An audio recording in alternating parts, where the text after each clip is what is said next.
Hey, welcome back in today's video. We're going to be talking about Trisha Paytas betraying Ethan Klein. Now, you might remember they had a falling out on the Frenemies podcast. Well, Keemstar invited Trisha Paytas on Mom's Basement. And as you know, Keem and Ethan are mortal enemies. They've been gridlocked and going back and forth and just saying mean things in each other's personal lives. Well, this situation, there's a lot going on, so I figured it was my duty to get in here and break it down and explain it to you. In today's episode of Exploring YouTubers.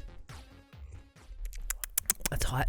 If you're unfamiliar, Trisha Paytas has a YouTube channel with over 5 million subscribers. Now, she mostly posts content of her ranting about specific and different things. Most recently, the Addressing Things video was suggested to me to watch about this situation. And I gotta be honest with you, I had such a difficult time, and this is not shading Trisha, it's extremely difficult for me to understand her, and big frowny face on that. I tweeted about this on Twitter. I really try to understand what she's trying to say, but she says it so fast. It makes me feel like I'm holding my breath, and it makes it difficult for me to breathe. So I do suggest, and this is just a suggestion, I think that maybe writing scripts for these types of things would be a good idea. But I ran into an article from BuzzFeed that kind of explains the type of persona that Trisha Paytas goes for. And although this is a little bit off topic, maybe, I think it delves into and gives us a little bit more understanding of the type of persona that she goes for online. It says, Paytas' YouTube description simply says, "I'm Andy Kaufman." Verifiably, it does say this. Andy Kaufman is a comedian, performance artist, and sometimes wrestler in the 70s and 80s. Kaufman invented his own kind of anti-comedy. The audience was never really sure whether he was in on the joke, if it was supposed to be funny, or where his performance stopped and his real life began. It goes on to say that Trisha is a big fan and they look up to him as an inspiration, saying the only troll I think in this world that did it right was Andy Kaufman. So that might give you a more in-depth look into the personality and influence that Trisha tries to put out on the internet.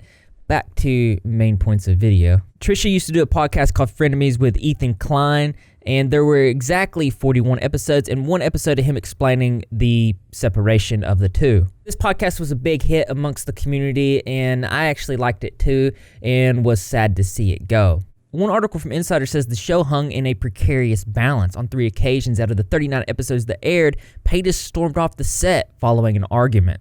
And this is actually how the end of Frenemies happened. But I think to understand this entire situation, we need to know how it began. Trisha and Ethan had a turbulent relationship since 2019 with several public spats, but in the past year, they developed a strong friendship. They've even set to become family once Paytas marries their fiancé, Klein's brother-in-law, Moses Hawkman. Frenemies was a chance for them to come together and air their grievances about each other. It created interesting conversations about the realities of living with mental illness and played a huge part in controversies around top creators like David Dobrik, Shane Dawson, and James Charles. So basically, Trisha and Ethan did not get along. Ethan used to make fun of the way that Trisha Paytas looked, but they decided to come together and create the show Frenemies, thus the title Frenemies. On August 15th, 2021, Keemstar announced just recorded Frenemies Next Mom's Basement, only on Spotify. Now, I do think it's important to talk about this tweet and what it actually means. As you can see, Trisha Paytas is in the middle of two people that she formerly had issues with, and Keemstar's flipping off the camera. I believe that this is a hit towards Ethan Klein, kind of like saying, specifically because it says Frenemies in the caption here, paired with the bird finger. I mean, I think we can put two and two together there. So this announcement was obviously met with massive backlash for Trisha Paytas. Obviously, some people pointed out in a clip from the old Frenemies podcast, this was sort of called out or predestined, if you will. Flop between camps. I'm sure you'll be friends with Keemstar in a month from now. Absolutely Being not. like, No. yeah, Ethan's fucking, I used to go to his house, and you'll start making up shit like, No. and he put a camera. Okay. I have a lot of things to say about this. Number one, before we get into Trisha Paytas' defense on this, the number one thing is that we have to remember that Frenemies was built upon a turbulent relationship between the two. So if you take that part out, yeah, it looks like a betrayal, her going on the podcast of Ethan's sworn enemy. But at the same time, let's take a step back here. They were not friends either. The relationship between Ethan and Trisha was very much like the relationship of Keem and Trisha.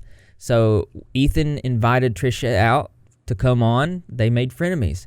So this is the same thing that Keem is doing with Trisha in a sense. Let me know how you guys feel about that in the comment section below.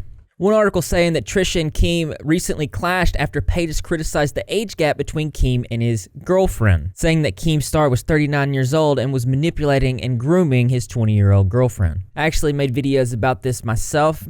On August 15th, Trisha tweeted, "Me and Keem have beef. Me and Faze had beef. I go on podcasts to talk and try to find peace with people. I did it with Ethan. I went on H3 for the first time ever after he did a video saying I looked like a corpse, WWE wrestler, etc. And I think he's changed since then." But apparently Ethan didn't see this the way that Trisha saw it, because he made a response to this tweet saying, "I'm not even going to front or try to be funny. This just makes me really sad." Bearing in mind that Frenemies was built on very turbulent beginnings, we do have to keep in mind that relationships were built. And actually, Trisha Paytas met Moses, which is Gila's brother. So there were real emotions involved in this, and I can't say or not if Ethan's emotions are 100% legitimate in this. I would assume that they are. I would assume that he really did become close with Trisha, and this is something that actually hurts his feelings. But being impartial and objective to the situation, this is something that Trisha Paytas does. In a very strange turn of events, Ethan's father tweeted, "In case anyone thought she had any self-respect left, please see above photo." Now, it is weird for me to see this, and I'm about to make some points that might seem contradicting, but Ethan's father saying this seems strange. It seems strange for family to get involved. But Trisha, this is what she says she does. She likes to hear people out. She went on Gabby Hanna's podcast to hear her out, not to be her friend, but to hear her out. So it seems like she is approaching these different situations very similar to how she said in the BuzzFeed article, Andy Kaufman, where real life merges. Where does it start? Where does it end? It's hard to tell with Trisha Paytas. So if she's actually approaching these situations like business, then I see what she's doing here. But if Ethan wasn't doing that, then real emotions got involved. So is Trisha playing both sides? I think that's an interesting thing to think about, but I want to hear what you guys think in the comment section below. Additionally, Ethan's mother tweets, "Can't wait to go to her wedding, not." What I think here is there's dynamics that are way above anything that we know about. I think feelings are really involved here. I think Trisha's pulling, like I said, business moves, and also part of her personality to where she does like to hear out opposing parties. But for Ethan's family, this is something that's personal, and they're showing this on the internet, which I don't think that they should do. I don't think that they should be showing this on the internet. But what I think we're seeing here is a family banding together in support, because for Trisha to go on Keem's podcast, it must, like I said, there must be deep feelings. It must hurt, because at one point in time, Keemstar did mock Ethan's wife, Gila. It mocked her appearance, and multiple other things. So from their perspective, it could be one of the biggest betrayals that there ever could have been. Speaking of looks, I don't think we can forget when Ethan made the video Instagram vs. Reality saying this about Trisha Paytas. Yes! This girl is the spokesman of Instagram reality. Why are you even a model if you're gonna modify your looks that much? It's like from beauty queen to WWF wrestler in 2 seconds. You cannot Photoshop your heart and soul. Remember that. This girl tried to use a face filter on Instagram and her phone blew up. Here's another one of her.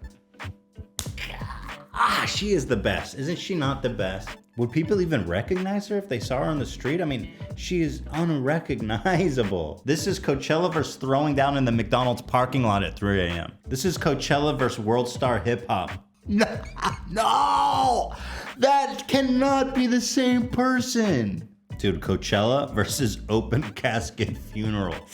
So bearing that in mind, it does seem a little bit hypocritical for the whole family to be upset when Keemstar makes fun of Gila's looks, where at the same time they are able to Ethan's able to do this. Does that make any sense? Am I speaking truth through the camera? So like I said, Trisha Paytas was getting a massive amount of hate, and she actually went on a tirade on her TikTok where she posted over 20 videos defending this.